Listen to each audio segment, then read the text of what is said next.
Hey guys, well, welcome to May. It's Mark Sewell with my latest property update. Isn't it amazing the weather has cooled down so much in just 1 month? Now let's review the week across the O'Brien Real Estate Network.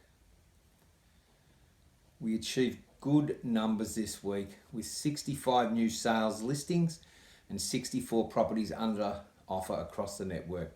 We had 45 combined sales with 2 out of 2 online auctions selling. Closer to home, I've launched 2 properties to the market this week. One at 70 Elm Tree Crescent in Clyde North, which is a 3-bedroom, 2-bathroom townhouse with a single garage on 224 square metres. That one is priced at 440 to 480. The second one is 30 Georgetown Way Officer. That one is a 4-bedroom, 2-bathroom home with a double garage on 312.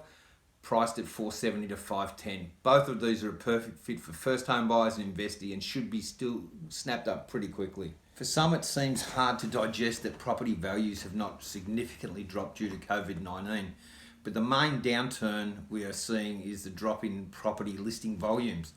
For the active property listings watchers, the supply levels are down 28.7% on the same time last year, and for those that can recall 2019 prior to the May election, listing levels were down then too. Effectively, we're down 40% on normal listing levels, which is ultimately holding up the prices.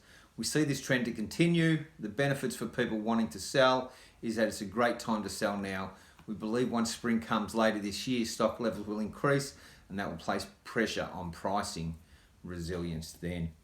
Today's CoreLogic releases April home price data. We believe you'll continue to see strong buyer demand from first home buyers and upgraders. Talk during the week once again shone on the stamp duty tax reform, a topic that has been long discussed for the better part of 20 years. And it's a tax that should be reformed because ultimately it restricts people from moving house. But any changes like the proposed negative gear changes that never went through will continue to be commented on for years to come. And we see any change very difficult for the government to make when it equals 10% of their revenue at $6 to $7 billion.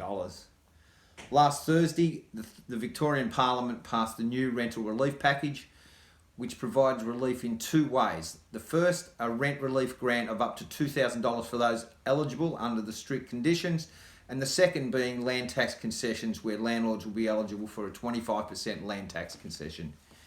If they've done a deal with tenants to obviously reduce their rent, that is. The Victorian government also announced delays to the Residential Tenancy Act changes. We welcome the decision to hold off introducing so many changes to the rental laws until next year, which allows our property managers to focus on supporting the landlords and the renters dealing with the effects of the coronavirus.